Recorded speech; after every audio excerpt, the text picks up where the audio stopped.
Hello friends, welcome to our channel Radha Devi kitchen. నేను మీ కృష్ణ. ఈరోజు మనం చక్రాలు, జంతికలు, మురుకులు ఒక్కొక్క ప్రాంతంలో ఒక్కోలాగా పిలుస్తాం కదా. నేను వచ్చేసి జంతికలు అంటాము మా ప్రాంతంలో. అందులోనూ ఈరోజు మనం మినప జంతికలు తయారు చేద్దాము.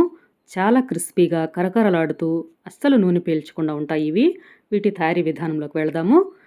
ఒక బౌల్ తీసుకొని కొలత కోసం 2 కప్పుల బియ్యం పిండిని తీసుకోవాలి. ఇది పొడి బియ్యం పిండేనండి. మనం జల్లించుకొని తీసుకోవాలి. తీసుకునేటప్పుడు ఇలా ఒక బౌల్లో వేసుకొని అరకప్పు మినపపిండి, ఈ మినపపిండి వీటిని మినపగుళ్ళు తీసుకొని వేయించి లో ఫ్లేమ్లో, తర్వాత మరపట్టించుకోవడం కానీ మిక్సీలో కానీ మెత్తగా గ్రైండ్ చేసుకోవాలి.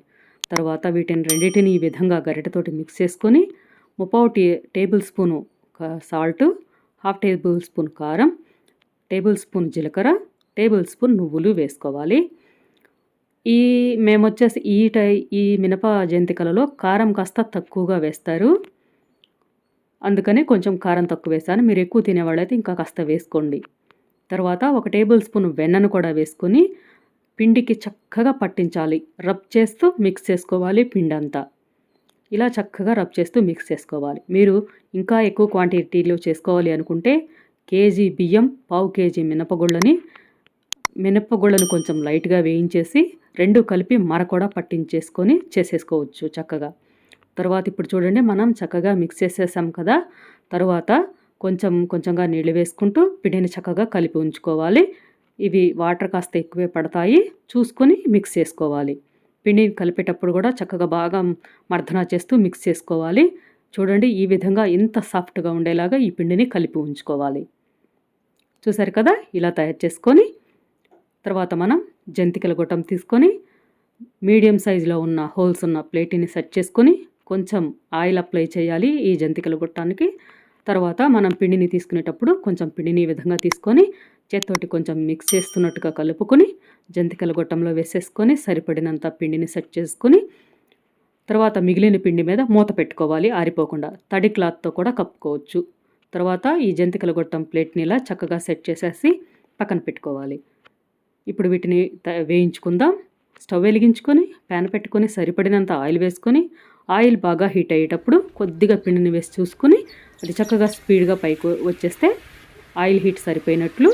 ఇప్పుడు మనం జంతికల గొట్టంలోంచి ఇలా రౌండ్గా డ్రాప్ చేసేసేయాలి. ఇది చక్కగా ఒక వైపు వేగాక రెండో వైపుకి టర్న్ చేయాలి. ఆ నొరగలు తగ్గినప్పుడు ఆయిల్లోంచి మనకి ఇది ఫ్రై అయిపోయినట్లు దీన్ని ఇలా తీసేసుకోవాలి జాలిగరిటెతోటి. చూసారు కదా, ఇది టైం కూడా ఎక్కువ పట్టదు వేగటానికి, అండ్ అందులోనూ ఆయిల్ చాలా తక్కువ పీలుస్తుంది. తర్వాత రెండవసారి వాయి వేసుకునేటప్పుడు కొంచెం ఆయిల్ హీట్ అవ్వనిచ్చి ఇలా రెండవసారి కూడా జంతికని ట్రై చేసేసేయండి.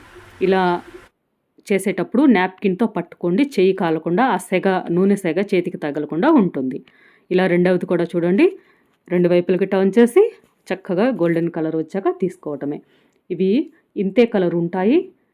అండ్ అందులో పిండిని ప్రతిసారి పెట్టుకునేటప్పుడు చేత్తో కొంచెం మిక్స్ చేసి తర్వాత జంతికల గొట్టంలో వేసుకొని ప్లేట్తో క్లోజ్ చేసుకోవాలి. అండ్ పిండి ఆరిపోకుండా చూసుకోవాలి, గిన్నెలో ఉన్న పిండి ఆరిపోకుండా చూసుకోవాలి ఎప్పటికప్పుడు. పిండి చూశారు కదా, ఇంత మృదువుగా ఉండాలి.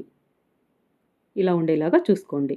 మీరు డైరెక్ట్గా ఆయిల్లో డ్రాప్ చేయలేని వాళ్ళు, ఫస్ట్ టైం కాస్త చేసేవాళ్ళైతే ఇలా జాలిగరిటెను వెనక వైపుకు తిప్పి ఇలా తయారు చేసేసుకోండి, సరిపోతుంది. ఇది చాలా ఈజీ ప్రాసెస్, చక్కగా చేస్తారు ఎలాంటి ఇబ్బంది లేకుండా.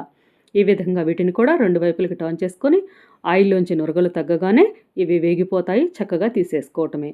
ఇలా అన్నిటిని తీసుకొని ఒక బేసిన్లోకి వేసేసుకొని ఆరాక ఒక డబ్బాలో స్టోర్ చేసేసుకోవటమే. చూసారు కదా ఎంత ఈజీనో. అండ్ అందులో కరకరలాడుతూ క్రిస్పీగా నూనె పీల్చకుండా చక్కగా చేసేసుకోవచ్చు. ఈ రెసిపీ మీకు కూడా నచ్చితే మీరు కూడా తప్పకుండా ట్రై చేయండి. అలా ట్రై చేసి మీకు ఎలా కుదిరాయో, టేస్ట్ ఎలా ఉందో నాకు కామెంట్ రూపంలో తప్పకుండా మీ ఫీడ్బ్యాక్ ఇవ్వండి. అలాగే ఈ వీడియోని లైక్ చేసి మీ ఫ్యామిలీ ఫ్రెండ్స్కి, రిలేటివ్స్కి షేర్ చేయండి. తప్పకుండా మన ఛానల్ని సబ్స్క్రైబ్ చేసుకోండి. సబ్స్క్రైబ్ చేసుకుని పక్కన బెల్ ఐకాన్ క్లిక్ చేసి ఆల్ అనే ఆప్షన్ ఆన్ చేసుకోండి. Thank you.